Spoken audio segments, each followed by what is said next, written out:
আসতো ভেসে হযরতে বেলালের মধুর আযান,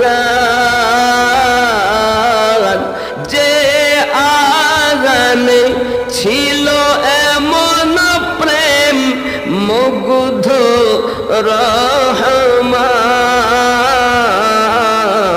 দয়ার নবীর পিছে নামাজ পড়িলে কেমন কেন কেন দুই নয়নে রাসূল পাক দেখিলে